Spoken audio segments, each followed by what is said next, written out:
ছেলের আবদার মিটাতে আজকে রাতে ছেলেকে বানিয়ে দিচ্ছি grill chicken. So hello everyone, আসসালামু আলাইকুম। আশা করি সবাই ভালো আছেন, সুস্থ আছেন। আমি আজকে ছেলে অনেক দিন থেকে বায়না করছে। সেদিন আমার সঙ্গে বাজারে গিয়ে ও নিজে মুরগি নিয়ে এসেছে, তো গ্রিল খাবে। এজন্য আমি সময় পাইনি, এজন্য রেখে দিয়েছিলাম ফ্রিজে। তো আজকে বের করে নিয়েছি। তো এখানে আমি মুরগিটাকে ধুয়ে প্রথমে পানি ঝরিয়ে নিয়েছি। তারপর মুরগিটা ছুরি দিয়ে একটু কেটে নিচ্ছি যেন মশলাগুলো ভিতরে ভালোভাবে ঢুকে। তো এখানে দুটো লেগ পিস নিয়েছি। আসলে খাবে আমার ছেলে, শুধু একা খাবে। এগুলো আমার অত পছন্দ না। আমার মেয়েটাও ছোট, ও এগুলো খেতে পারবে না। তো ওর বাবা অনেক দিন থেকে ডিউটিতে, বাসায় আসতে পারছে না। এই জন্য বাসাতেই করে দিতে হচ্ছে, নয়তো ওর বাবা নিয়ে ওকে বাইরে নিয়ে গিয়ে খাইয়ে আসতো। তো আমাকে বলেও ছিল নিয়ে যেতে, বাইরে নিয়ে যেয়ে খাওয়ানোর জন্য। তো আমি দুটো বাচ্চা নিয়ে গিয়ে আবার খাওয়া খুবই বিরক্তিকর। বাচ্চারা যে দুষ্টামি করে, তো ভাবলাম যে বাসাতেই করে দেই। এই জন্য আমি আগের দিন দই করে নিয়েছিলাম। তো দইটা পানি ঝরিয়ে নিয়েছি। এখানে দইটা দিয়ে দিলাম। দই দিয়ে এখানে একটু আমের আচার নিয়েছি। আমার কাছে আসলে জলপাইয়ের আচার ছিল না, আম্মু বাসা থেকে আমের আচার করে পাঠিয়েছিল, সেটাই ছিল টকঝাল মিষ্টি আচার। তো আচারটা 1 চামচ নিয়ে নিচ্ছি। এরপর আদা 1 চামচ আদা বাটা দিয়ে দিলাম। তারপর 1 চামচ রসুন বাটা দিয়ে দিব।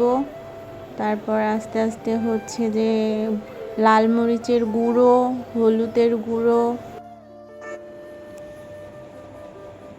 তারপর এখানে আমি দিয়ে দিব একটু লেবুর রসটা দিয়ে দিব। তারপর আমি দিব এখানে কাবাব মশলা।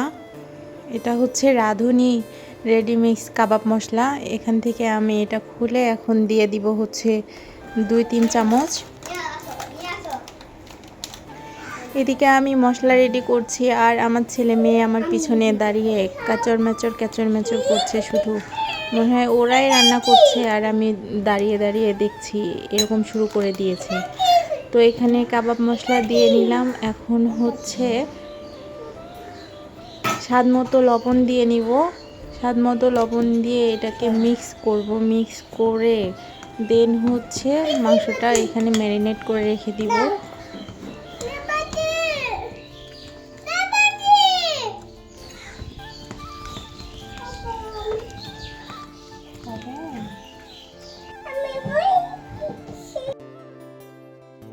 তো এখানে মশলাটা মাখানো হয়ে গিয়েছে। এখন মুরগিটা দিয়ে লেগ পিসগুলো দিয়ে মশলাটাতে ভালোভাবে মাখিয়ে আমি এটা রেখে দিব 2-3 ঘন্টা বা 3-4 ঘন্টা, যত বেশি রাখা যাবে।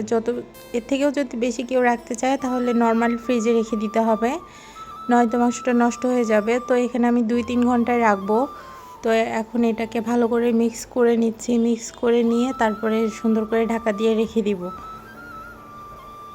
এখানে আমি মশলাতে মাখানোর সময় সরিষার তেল আর টমেটো কেচাপটা দিতে ভুলে গিয়েছিলাম। তো এখানে আমি সরিষার তেল দিয়ে নিয়েছি, আর টমেটো কেচাপটাও দিয়েছি, সেটা দেখাতে ভুলে গিয়েছি।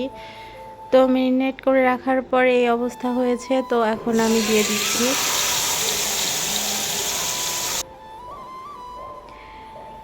মাংসগুলোকে ভালোভাবে একটু কড়াইয়ে সরিষার তেল দিয়েছি। সরিষার তেলটা একটু গরম হয়ে গেলে তারপর লেগ পিস দুটো দিয়ে দিয়েছি। দিয়ে জালটা একদম কমিয়ে দিয়েছি। এখন এটাকে আমি ঢাকা দিয়ে রেখে দিব, আস্তে আস্তে হোক। আর এদিকে আমি একটু আমার ছেলেকে দেখতে আসলাম। ওকে আমি হোমওয়ার্ক করতে বসিয়ে দিয়ে গিয়েছি। তো এখানে একা একা হোমওয়ার্ক করে নিচ্ছে। তো এসে একটু দেখে নিচ্ছি যে ঠিকভাবে করছে কি না, কারণ ও এখনও অনেক ছোট। আজকে ওর পছন্দের খাবার তো এজন্য ও নিজে নিজে একা একা হোমওয়ার্কটা করে নিচ্ছে। তো এইখানে যেন মশলাটা পুড়ে না যায়, তো এখানে সামান্য একটু আমি গরম পানি দিয়ে দিয়েছি। বেশি পানি দেওয়া যাবে না, কারণ মাংসটা থেকেও পানি বের হবে। এখানে সামান্য পরিমাণ পানি দিয়ে এটাকে আমি আবার ঢেকে দিলাম। ঢেকে দিয়ে এখন আস্তে আস্তে রান্না করব। তো আমার এটা হতে প্রায় আধা ঘন্টা সময় লেগেছে। আধা ঘন্টা পর হচ্ছে আমি এটা নামিয়ে নিয়েছি। আর এখানে করেছি হচ্ছে পরোটা, কারণ আমি হচ্ছে নানটা করতে পারি না আর বাইরে যাওয়ার মতো কেউ নেই। তো এখানে হচ্ছে মুরগিটা ম্যারিনেট করার পর যে মশলাটা ছিল সেটাকে আমি হচ্ছে পরে দিয়ে টমেটো সস আরও বেশি করে দিয়ে ওটা হচ্ছে সস বানিয়ে নিয়েছি। তো এখানে আমার ছেলেকে একটু খাইয়ে দিচ্ছি।